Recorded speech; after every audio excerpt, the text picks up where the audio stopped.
Riches in the Hitches, an RV park investment podcast, takes you behind the scenes of the RV park industry, where park owners, investors, and other industry professionals share their unique journeys, challenges, and triumphs.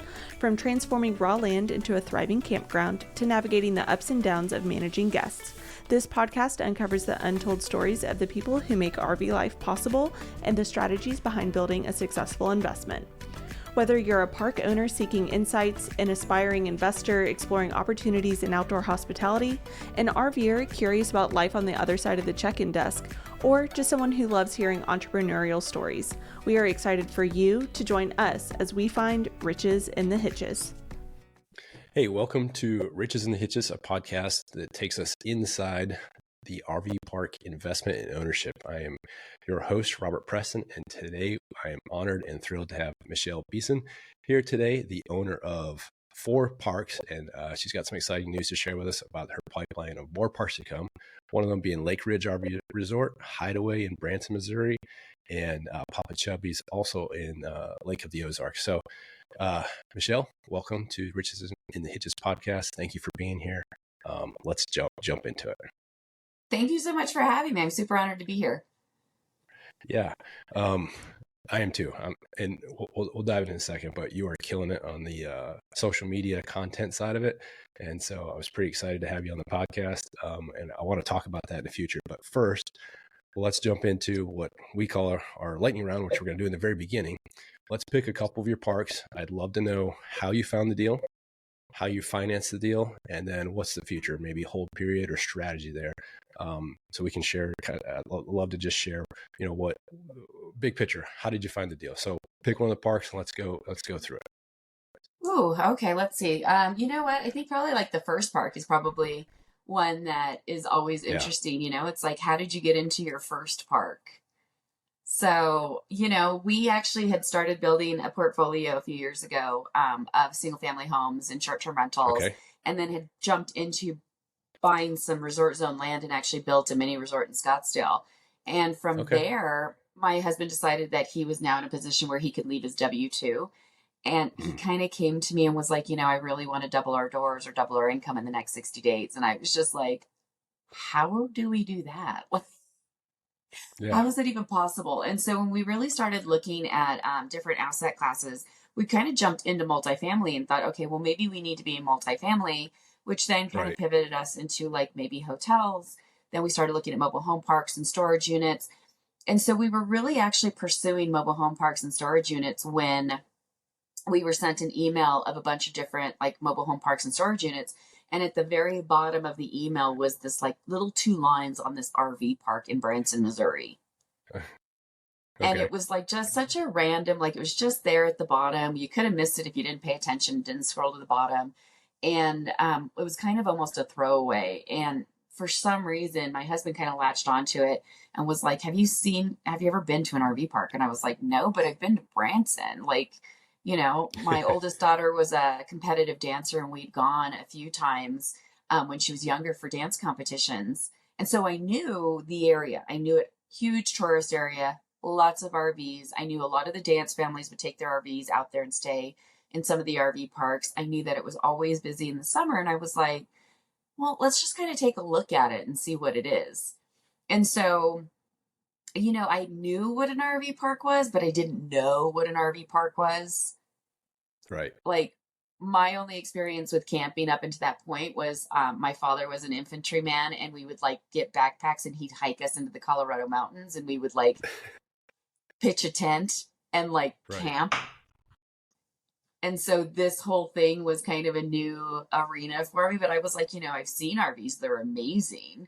And so, let's go check it out. And we, kind of did some research on the area and realized, this probably should be doing better. Why isn't it? And so we decided to take a trip out and take a look, and we drove in and it was like a giant scrap yard. So, it was in a really great location. It just was really run down. And, calling the park to kind of see how they answered the phone, just to kind of see what their rates were and things like that. It took me 6 tries to get somebody to answer the phone. They had no online presence. The reviews on Google were horrible. The pictures were awful. But we did find a YouTube video of it from like 10 years ago that was beautiful. Okay. And so we realized that this had been a really loved campground up until a few years ago, until it was bought by the previous owner. And he just kind of placed a cousin in it, was just kind of cash flowing it or whatever, didn't really care who came into it. And it had gone downhill. So, and it kind of had turned into this long-term park. And so we started engaging with the seller and realized, one, the park was way overpriced and we really needed to get it in the right area. So we kind of met with some people and learned how to underwrite this, because this is something we've never underwritten. Like, we understood houses, we understood short-term rental properties. We didn't really understand RV parks. And so we really kind of figured that out, went into underwriting, and then started really learning about creative financing, and kind of threw out, would you seller finance this to us? And the previous owner was like, yeah, how much do you want? And we didn't know any better. So we just kind of threw out a number. We were like, how about 30%? And he was like, yeah, cool, we can do that. And so we actually thought we were doing really well, because we were like, cool, we've got 30%. So then we were like, now we've just got to come up with the other 70%, and kind of went into one of our real estate communities. And we were like, does anybody have somebody who wants to be a private money lender or a private money partner or anything like that? And what ended up happening was another gentleman in our community was like, I actually know somebody in Branson who has done multiple projects with the hotels. Maybe I'll connect you with them. So this all started, we found the first park at the end of October of 23, and we had to close it. We agreed that we would close it. The seller agreed to close it for 1.8. He was asking 3. He agreed to close it for 1.8 with 30% seller financing if we did it before the end of the year. Okay. So now we're on this time clock of, we've got to get this done. So we're kind of engaging banks. We're looking for a private money partner. We're doing all these things. This gentleman introduced us to a guy in Branson who'd done a bunch of parks. We went out. We talked to him the first time while he was in Hawaii on vacation with his family. He was like, yeah, this is kind of in my wheelbox. I come back next week. Why don't we meet? So we booked it out there, met with him on the park, kind of sold him and his wife on the vision of what we had in mind. And he agreed to give us a percentage of the loan for the park. And now we were like, okay, now what do we do? And he goes, I'll do one better. He goes, I will actually take you to my bank and sponsor you on a loan. So he took us to the bank. And so we ended up getting a preferred rate with his bank, and actually got 80% of the loan. So we ended up with 100% of the money, a CapEx, and walked away from the closing table with a $70,000 acquisition fee. Wow. So did you have to did the seller have to then subordinate his owner financing component to the bank, or how did that work? Yes. So the bank did end up being first on it. The private money partner is second, and then the seller is third. Phenomenal. Okay. So you found it basically through a broker, sounds like, and then used owner financing, lender, and an investor. That's awesome. Okay. Yeah. And what's the vision? What's the future of this park? So, like I said, it was really run down. It had become a long-term park. It's in a great area. It's about half a mile from the country strip. They get 10 million visitors a year. It was a really well-loved park. And so the first thing we did is we actually seller financed a park model. Went to Camp Owner Expo, and the guy was like, yeah, I don't really want to take it back home after this. This is our last one. And we were like, you drop it off tonight, we'll buy it. So he literally took it to the park and dropped it off that night. This was 2 weeks before we actually closed. We set it up and we moved in on the day we closed. And so we lived there for a few months completely 100%. Wow. Yeah. Just to kind of learn like what we were doing, because we had never done a park before. And so I'm a big fan of, if you're going to go into an asset, you need to learn everything that you can about it. And that was our biggest play at that point, was just, we're in a position where we can do this. So we moved in for a full 3 months. My husband stayed there full time. I was in and out because we still had a teenage daughter at home. And so I would fly in and out of Branson to Colorado every other week. Okay. So it was, but the whole thing that we did with that was we knew right away we needed to transition it back into a transitional park. We needed Okay. to tear down the old buildings that were in there they were really old. They were full of asbestos and they were infested with cockroaches. So we had to get rid of all of that. We got rid of the old office. We added more pads. We're currently in the process of adding more pads, updated the water lines.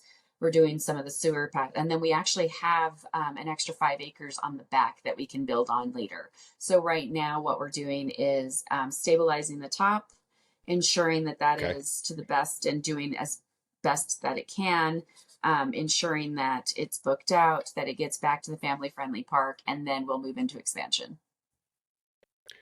Very cool. Yeah. Talking about diving in head first. That's amazing. So Yeah. living in the park, getting fully immersed. Yeah. What was It your, was just quick question? interesting. I'm sure. I was going to ask that. Like, what, in those 3 months of living there, what was your biggest surprise or what was most interesting as from going from living in a house to living inside of a park? Well, it was definitely different. Thankfully, my husband and I have a really great relationship. So we had a really good time moving into a tiny little house. We kind of felt like, we were newlyweds, like back in our first little Right. apartment. But which was kind of cool. It was kind of fun. We moved in when we actually moved in, the first thing that we found out on our park was that there was a resident drug dealer. Mm. And so he was kind of holding court and kind of ran the place. And so the first job that I had was running him out. And Nice. so, it was kind of one of those, how do we do this without being super confrontational and without making it kind of like a turf war or like, just uncomfortable for everybody or dangerous for us. And so Right. I actually went to the maintenance guy before we moved in. It was a couple nights before we actually moved in. And I told him, I was like, yeah, I said, we've been really working with the local police department. And the police department had been regularly called to this park like every week. Like it was a bad situation. And so walked in and told him, we've been building this relationship with the police department. We let him know that we were we were coming in. We've never told anybody that we were the owners. We always told them that we were part of the management team that the investors had brought in to reposition the park. And so it was kind of a good way to kind of separate ourselves a little bit and not get the sad stories or, the things that were going to go along with all of this stuff that we were going to upheaval in this park. But I went to him and just said, so we are building this relationship. If you see them coming around, just know that, we're mending ties.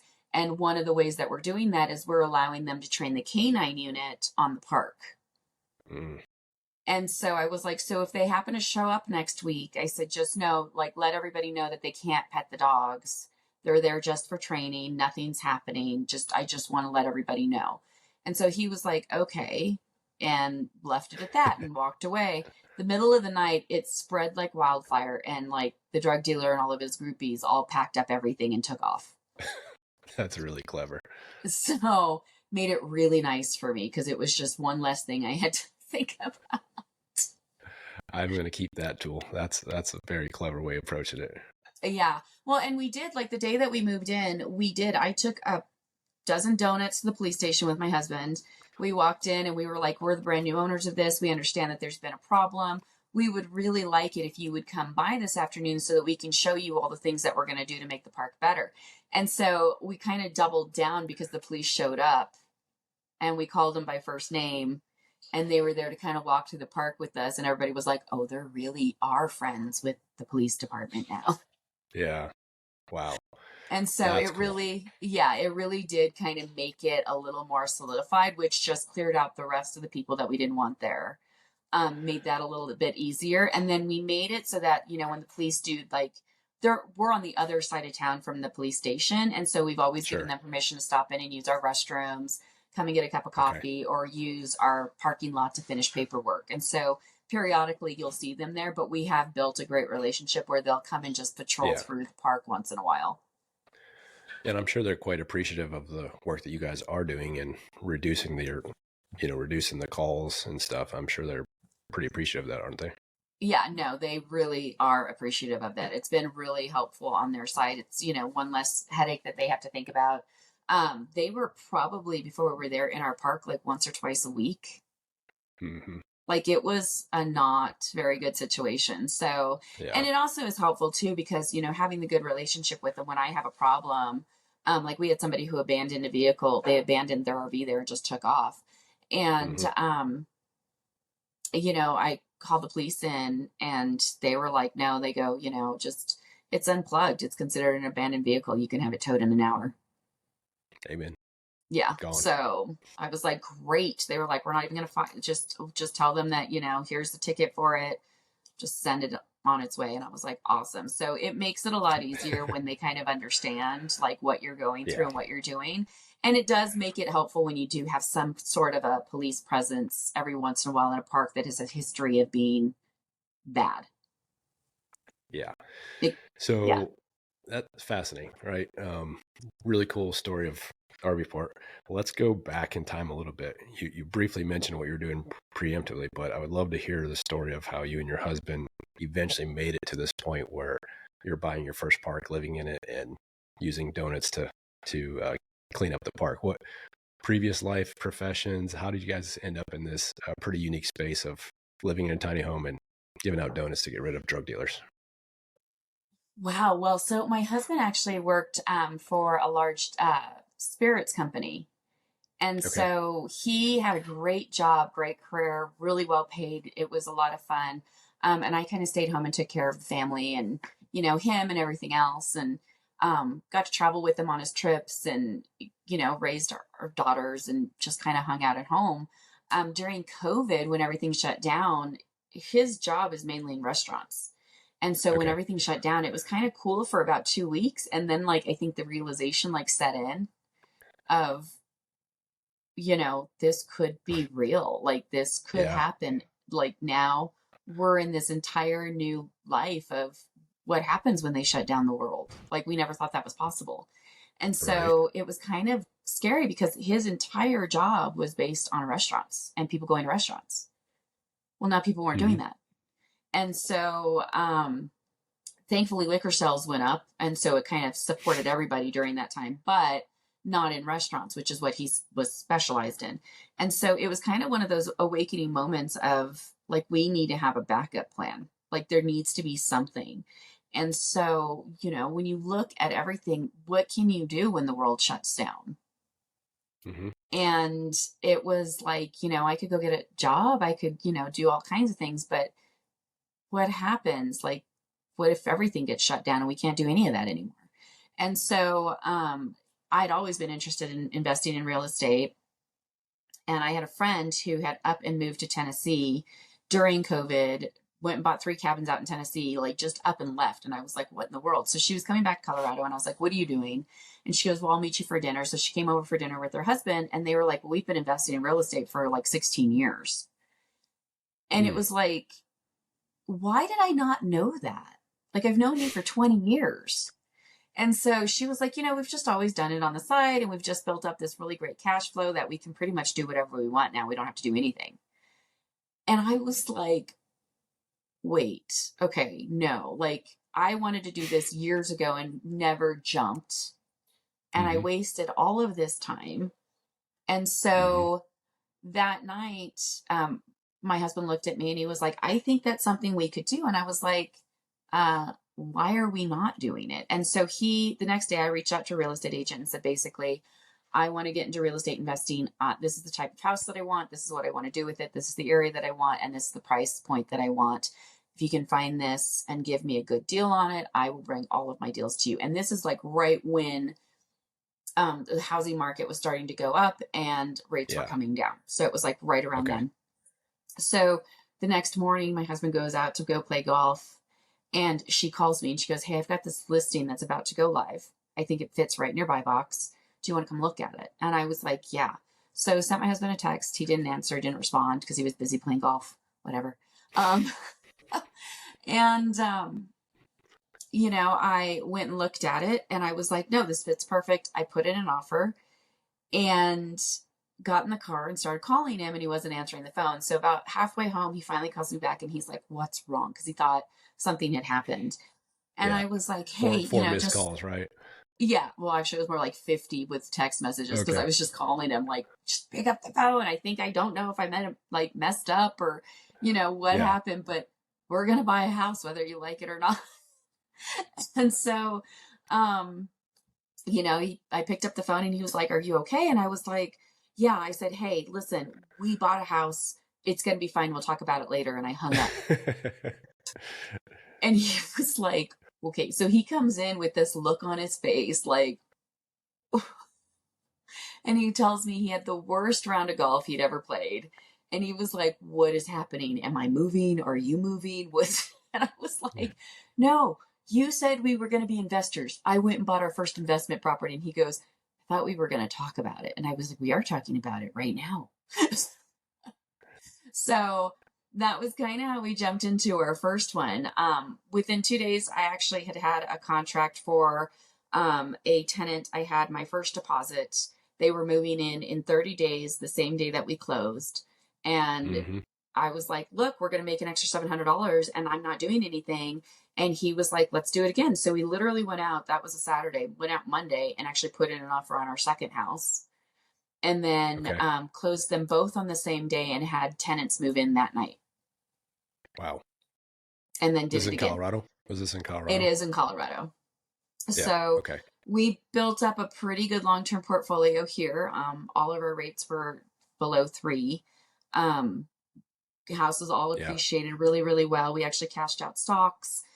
We did a bunch of conventional loans, took out all of our savings, like did everything that we could to acquire these You were houses. all in. We were all in. Like we are, like I said earlier, we just, when we jump in, we jump in. So, I'm seeing a um, trend here for sure. yeah, and really just kind of did that. And then we're approached with this resort zone property for our broker. And, about a year and a half in, and we were like, we don't know if we want to do that. And so after a lot of talking and negotiating, the price was originally like 1.6. We actually ended up getting it down to 565. Ended Wow. up buying it, and it came with the plans, the stamped approvals, all the architecture work. All we had to do was find a builder. So we bought it and broke ground on it probably a month after we purchased it. Um, and while that was being built, I was like, we decided we were going to run it like a short term rental. And I realized I had never run a short term rental. And Right. so called my real estate agent, did some research, that there was this one part in Florida, this one little area in Florida that I want to buy a house in to rent out as a short term rental and learn. And that was on a Friday. By Monday, we were out there and had put in an offer on a house. Um, we had rented it back to the previous owners for 3 months so that they could get into a new house. Walked in, gutted it, repositioned it, and then started putting that on the market as a short term rental. Wow. Yeah. So then bought a couple more while we were down there visiting, because just fell in love with the area. It's in Port St. Joe. It's a Yeah. beautiful, beautiful area with beautiful beaches. We were actually just there a couple of weeks ago, at one of our beachfront house, and jumped into STRs at that point. And I realized really fast I don't want to run STRs, so I hired management. Okay. So Yep. So that's kind Yeah. of how we built our portfolio. So by the time we moved into RV parks, we already had an $18 million portfolio that was self sustaining, that was doing really well. And that Okay. gave my husband the ability to leave his W 2 so that we could both go all in on RV parks. Now, when you guys made that switch, or really, I mean, I think you're still in the process of making the switch to the RV park portfolio. You have 4 now, and you were sharing before the show started that you've got at least 3 under contract. So, um, is the game plan here to eventually sell off the single family portfolio, or have you doing that? Or is it kind of dual tracking and growing both portfolios at the same time? I think it just depends on what's going on. Like, we've got great tenants that we have never had an issue with. Almost every single one of them has its original tenant in it. So this is going on Right. our 5th year. They consistently go up every year. We raise the rent price by 2%, which isn't huge, but it's enough. Right. The mortgage on them keeps getting paid down. The equity keeps going up, and our rates are all below 3. So, it's Hard to kind of give one up. of those, if we needed to, we could. Like, we did sell a couple. We had a couple of one-offs. Like, we had a property in California that my daughter and her friends were renting, and then we had a property in Chicago that we had somebody renting. We did Yeah. sell those off because we were like, they're Okay. just kind of one-offs, and we don't really need them in our portfolio. The Yeah. opportunity came up to sell them. We sold them, made a profit on them, and so it was kind of a good thing to do. But Yeah. right now, we're just kind of gauging things and just deciding on what to do. It really does bring in a good, significant cash flow that we don't really work Right. hard for. And so there's really little maintenance to them. And then our short-term portfolio pretty much runs itself. Gotcha. All right. Well, let's jump to today. Right. Tell us about your portfolio today in the RV space. And you mentioned I'd love to hear how you are running them, because you mentioned you hired a management company for your single family rentals and short term rentals. What's the portfolio look like today? How are you running it? How are you managing it? Particularly from a distance. I think you're back in Colorado now. Just talk us maybe through a little bit of the operations today. So operations in our parks, actually, we originally did go with a third party management in our first park and realized very quickly that we didn't want to go down that route. Really kind of wanted to bring everything back in house. We had them for just under a year, and just realized that it wasn't for us. It wasn't a good fit. Mm-hmm. So we did end up keeping the manager that they did put in place. We loved her. Yeah. um, did not like not having full transparency on all of our parks all of the time, and didn't like the way that, it just felt a little more corporate. We really wanted it to feel a little more mom and pop. I Right. think that's kind of the joy of RV parks, is that they are a little more mom and pop. Yeah. And so when we exited from our third party management company, there was a transition going on there. So it made it a little easier for us to do that. And we Mm-hmm. were able to keep our manager. And so with her, she has been so amazing. She has really taken on our park like it was her own, and really is just ahead of the things that are happening. So when she sees something, she just takes it upon herself to make sure that it's fixed and taken care of. And that's just a trait that you don't see a lot in people. Um, Mm-hmm. and so, in order to reward her for that, we actually just promoted her, actually. So, she's now moving into one of our bigger parks, and she's kind of taking on more Okay. of a regional role. Right. And so, she's kind of helping to train the new management of our new park to kind of get them on the same guidelines of how she was doing things. We always got lots of compliments and lots of reviews on how great she was. And I really wanted to keep that streamlined. So she's right now in the process of training the new management before she moves over into one of our bigger parks. And so she's Okay. really excited that she's getting to grow with the company and get to do new things, and gets to, stay Yeah. home with her family and keep them all along. So Very cool. So you're self-managing the 4 parks right now with on-site management. It reports back to you.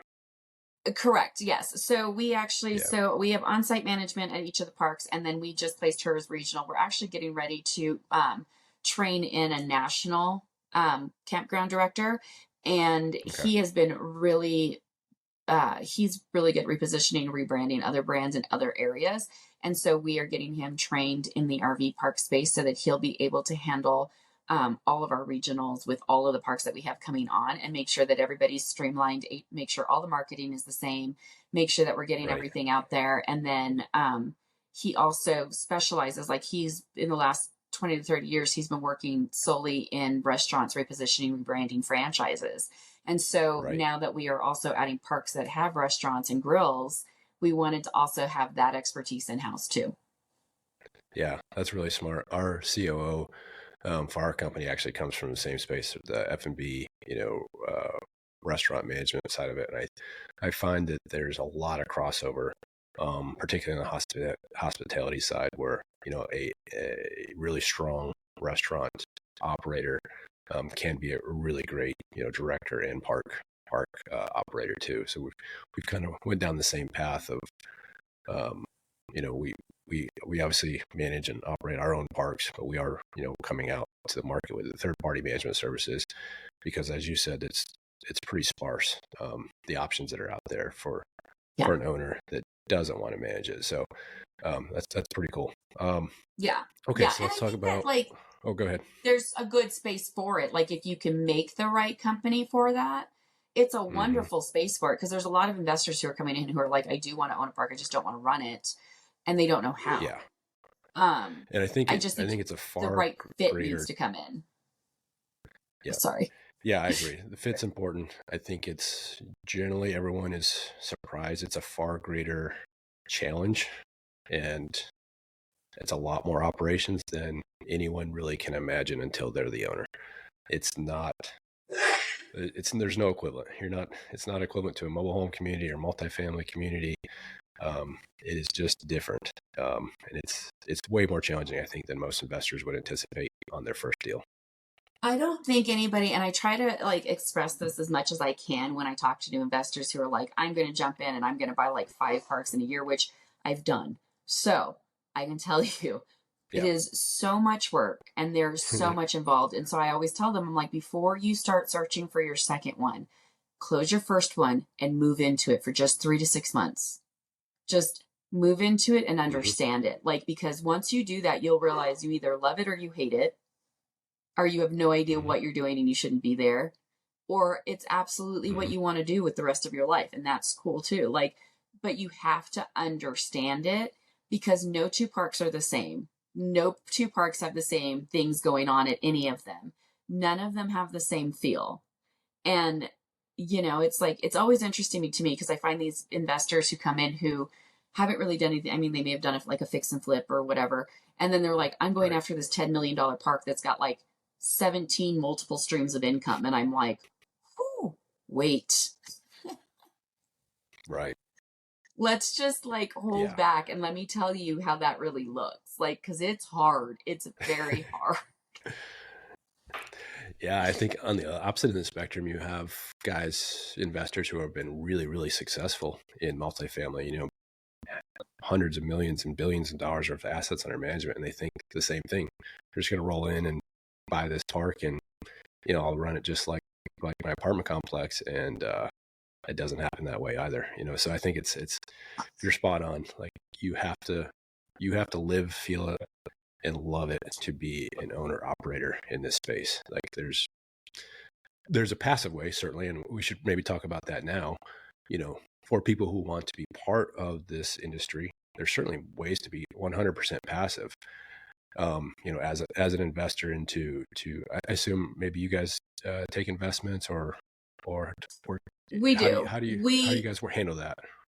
We have a fund. It's the Bison Peak Venture Fund. And so we actually do take accredited investors. And so you're able to invest money with us, and then we take that money and then we invest it into all of our parks, and you use our owner operators, and we use it to maximize the profits at the park, make sure that it's getting to its fullest capacity, and then cash flows for all of our investors. And so, yes, there are passive ways to do it. Right. And it's probably, I try to tell new investors, it's probably one of the smarter ways to do it if you're not really sure. Because then you get to learn as you go, you know, and it's not so much on just you. Exactly. And we, you know, we have a similar type of fund where, you know, if an investor for you, or for me, they have no day-to-day operations. They have no day-to-day responsibilities. They don't get the phone calls. You know, they don't have any of those hassles. But I've also, and I'm curious to get your thoughts, encouraged people who do want to be more active to still be potentially, you know, be a limited partner or investor in a deal first, and then use that as a way to get trained and have experience.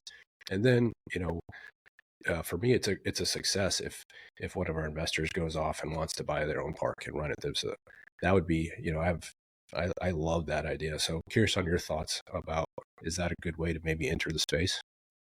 I think it's actually a great way to enter the space. I think that, you know, being able to come in as a limited partner, kind of learn everything. Like we leave everything open for all of our investors. If you want to come down and spend a week at the park and shadow our managers, absolutely. Like we are totally open to that. If you want to come and see how we do things on the back end, we've had investors who have been on calls with us with sellers. We've done all those things. We like to kind of call it wedging them into ownership, where they get to, you know, kind of have a little bit of what they can take, and then they get to leave, and then they can dip back in when they're ready. And it's a Okay. really good way of learning the processes and all the things that are involved in running your park. You're not doing it Yeah. so much trial by fire like we did. Yeah. So, which I'm Yeah. sure like you guys probably did the same thing when you got in. Yeah, we did. Yeah. For us, the backstory is Marine Corps pilot, and then we bought an RV and we're on the road doing it. And as a customer, and that's where we fell in love as a customer, and spent some time there. And then came back and kind of jumped in like you guys did. I wouldn't say we went quite as fast and as deep, as living inside the park. We were in our motorhome as customers on vacation, and then we came back and the first couple we bought were close to the house, so we were able to be on site really all the time. So that's how we learned. So tell us Yeah. about. Okay, so you mentioned, I think you got one you're buying in Alaska. Is that true? We are. Yeah. We're actually getting ready to buy the largest park in Alaska. It's in Valdez. Yeah, Um, I saw that Really for sale. beautiful, beautiful area. Just I fell in love with it. Like it was kind of, it came on our radar from a broker, and everyone on my team was kind of like, well, I don't really know. And I was like, I want it. Like, I don't know why, but I want a park in Alaska. Like, it's always been, I've always wanted to visit. I've always wanted to go there. And I was like, what better opportunity than if I have property there? And so in December, actually, we went up to kind of check it out. And I just fell in love with the place the minute we hit ground. Like, Alaska's amazing. It's beautiful. It's Yeah, different. And I kept saying to the sellers, I was like, I'm not overly impressed with mountains. I come from Colorado. I see the Rocky yeah. Mountains outside my window every single day. I've grown up with them. I was thoroughly impressed with the mountains up there. Okay. So What's going on in December in an RV park in Alaska? I gotta ask. Like, is there people still nothing. actually there? No, it was Okay. totally closed. It was totally closed. Okay. But it was still a great, like they had it all winterized. It was shut off for the season. We had Right. looked at a bunch of different videos of it on YouTube from when it was active during the season. It does really, really cash wise. It's a small season for them. I think it's about 4.5 months. Um, Okay. but they have a really solid following. It's in a destination area. It stays relatively busy during the season. Beautiful, beautiful place. Sellers were phenomenal. Like that's one of my Hmm. favorite things is when I get amazing sellers because I like to keep them a part of things. So like they're going to come Yeah. back and do fish fries with us during the summer. And I love that because that was one of their favorite things to do. And I don't want to take that away from them. And it just kind of adds to the appeal of the park. So we're so excited that they're going to continue coming back to do fish fries with us.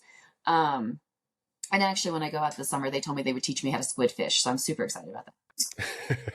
There's what type of fringe benefits do you know, the squid fishing is not one you'd put on the things that you thought you'd have for fringe benefits of being an RV park owner, but that's pretty cool. Yeah, no. So I'm really excited about that. Like, I'm just, I've never done that. I've also never made fresh calamari. I had fresh calamari for the first time there because you know, Yeah. they caught all of the squid. They made us dinner one night. It was like fresh halibut, fresh salmon, and fresh calamari. And I was like, I'm moving to Alaska. Just come visit. So, it was really just, I think that, that is one of the best things about all of the parks is they're so unique and they're so different and they've Mm. got things that are so special to each one of them that I just, I went the opposite way. I'd never camped in an RV park. I'd never been in an RV park before we bought our first one. And so it was kind of like I went into it with an investor mindset and I Hmm. came out of it with this massive love for parks in general and for the people who visit them. Yeah. And so So talking about doing things, it was kind of on the opposite end. gotcha. So doing things differently, is this the first seasonal park you have? Or are the other parks open all year round?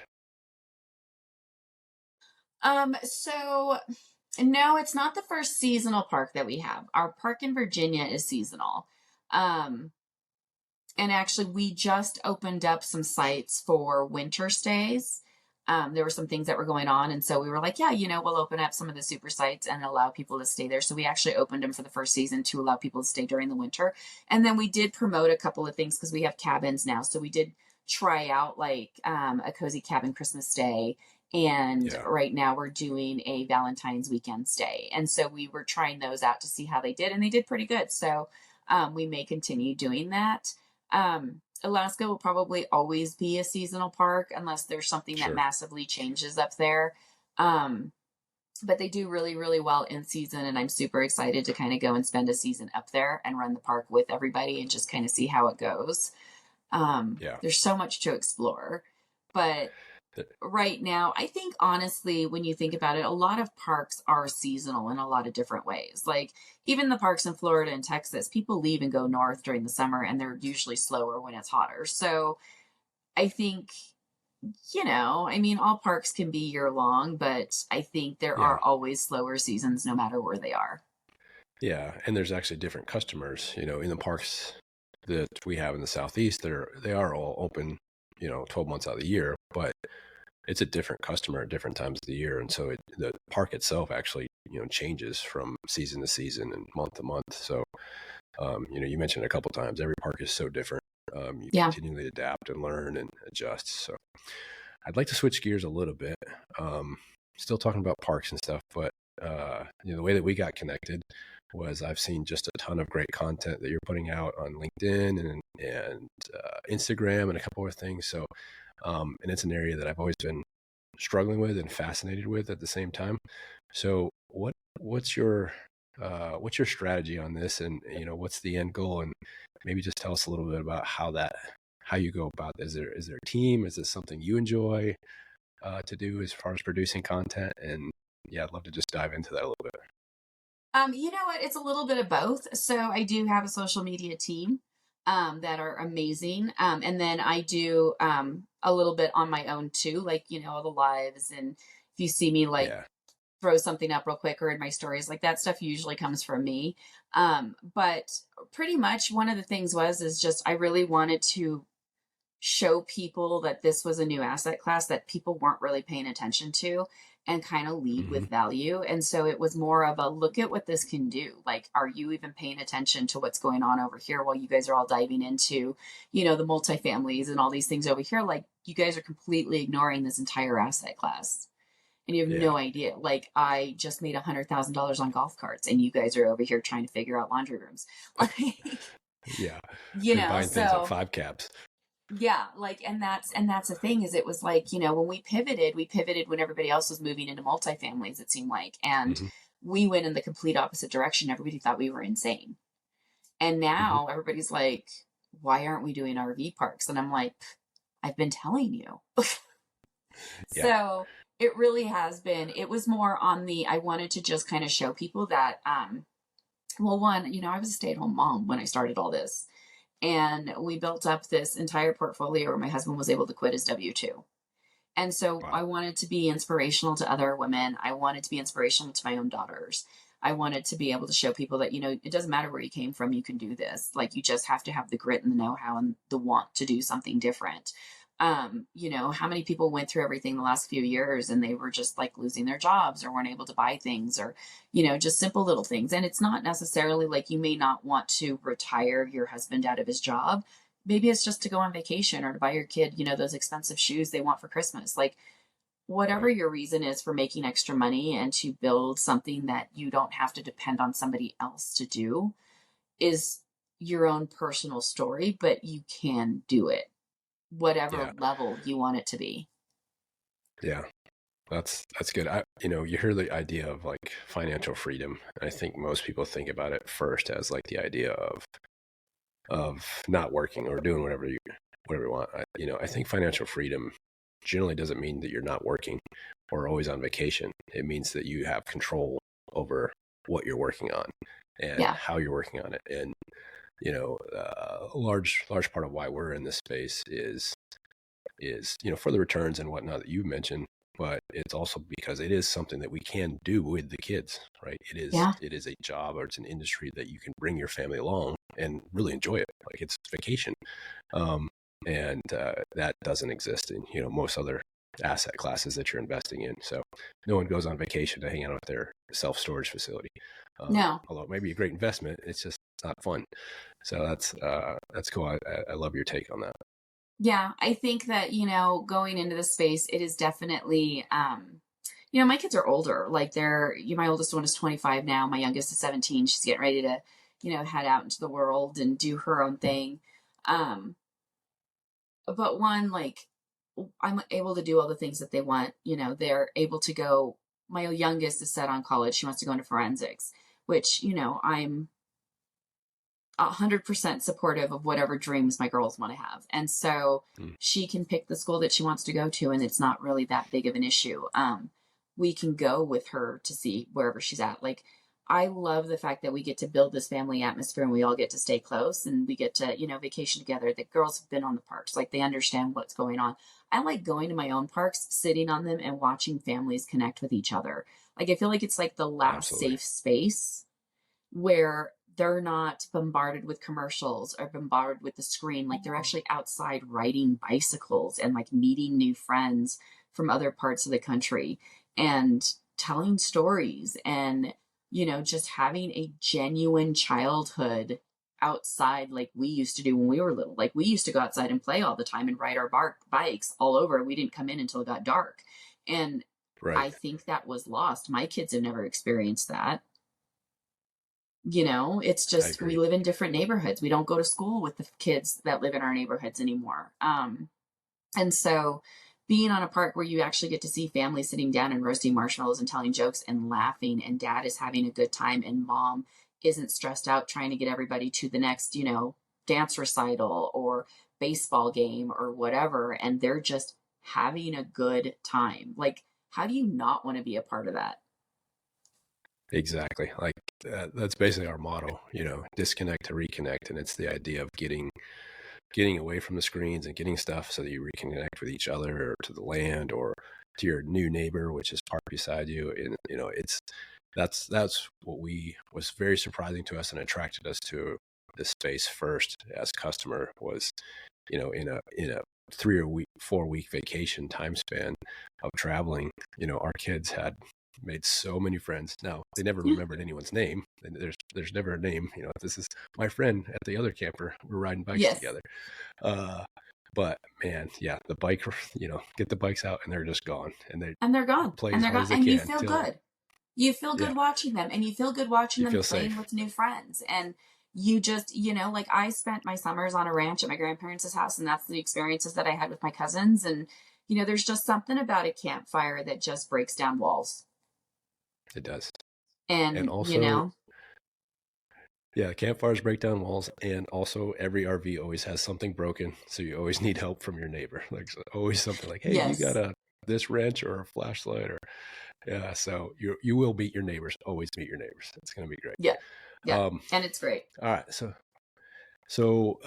what's the future? Are you guys thinking about like a brand for all these parks? Will they stay their own name? What tell us kind of any exciting news that's coming for the parks or maybe for you.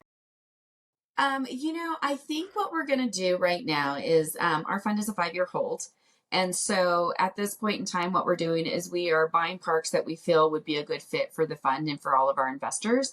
And then Yeah. at the end of 5 years, we will reevaluate which ones we want to keep and which ones we will probably divest to somebody else, or, whatever needs to happen. Move the ones that do well into fund two and allow the investors to move into fund two with them. And then just go from there. At that point, we will establish whether we're going to brand them under a single brand. Mm-hmm. But right now we kind of want the freedom to decide which ones make it into the brand, which ones that we can get to where we want them to go, and then Sure. divest the ones that don't perform the way that we feel like they should. Very good. Well, we'll wrap up podcast a little bit. I've got just a couple last questions for you. I think this has been a phenomenal interview. It's been really insightful and entertaining for me to listen to, and I'm sure the guests will love it, or the listeners will love it as well. But I wanted to ask just a couple wrap up questions. So, we had fun with the name of this podcast, Riches and the Hitches, but like we were just talking about, it's not that much about the money. It's a fun name, but we really, really believe in building atmospheres and properties and stuff that promote that connection that we were just talking about. So curious to know, what are the ways that you or your companies, give back? What are your passion projects that go past, the idea from the investment perspective? Well, actually, that's an interesting question because my legacy project, all of this, everything that I've been building is leading up into one legacy project that I really want to work on as I move forward. And so, it's not about the cash, it's not about the money. I mean, it is for my investors, and I'm totally happy to be Sure. able to be part of that and help them build the future that they want to build. But in this, there's multifold. And I want to be able to help baby boomers retire comfortably, Okay. because a lot of them didn't have a backup plan on how they were going to retire. They felt like their children were going to take over and they decided not to. And now they don't know what they're going to do. I want to be able to hire people who have the wanderlust, but they do also need to be able to work on the road, and having multiple parks gives them the opportunity to work in different places at different times, and keep a job under one umbrella. I also want to be able to help in some certain parks. We have certain parts of our park are actually allotted for affordable housing options, which actually they're kind of set apart from everything else. And it gives them a safe, beautiful area for people to live in their campers on the campgrounds, and gives them that opportunity to make it a little easier for them. But ultimately, what it all rolls into is that I ultimately want to build a family legacy grant where I lost a son years ago to a heart condition, and he was 6 years old. And so I want to be able to build grants to help families pay for heart transplant surgeries and the bills that are associated with those things. So they can be about $250,000 after insurance. And that's a huge, huge bill for a family, especially when they're starting out as a young family and then they're hit with a sick child. And then they've got all of these issues that they have to deal with. So I want to be able to help alleviate some of that for families. That's amazing. Thank you. What a big heart. And thank you for sharing that. That's I know that tough story. Ultimately, that's a tough story. Yeah, it's definitely not, but it's something that my family feels very strongly about. My daughters, all of us, we're all very close, and that's kind of what we all are aiming for. So we all leave something behind. So, well, how can we, or the listeners, how can we help you achieve those missions? How can people connect with you? What places should they go to talk to you more about being part of that? So you can always find me on Instagram, which is probably one of the places you found me, but that's at Mychele Bisson, Mychele Bisson. I'm always putting content out there about how you can get into parks, how you can value add parks, and how you can go into them creatively. I also have a website, MycheleBisson.com, where you can actually learn how to invest with me, see the projects that we're working and what's coming up next. And then we're constantly expanding that. I'm moving into workshops and an educational platform where I'm going to be teaching people how to get into their own and how to find them, how to fund them, and how to run them, basically. Very cool. Awesome. All right. Well, Mychele, thank you so much for being an amazing guest on Riches and the Hitches. And we'll be rooting and praying for you for your success in the parks and for all these endeavors that you've blessed us by sharing your heart and desires on that. So we thank you so much for that. And Thank you. We wish you the best. Thank you so much. And thank you so much for your service.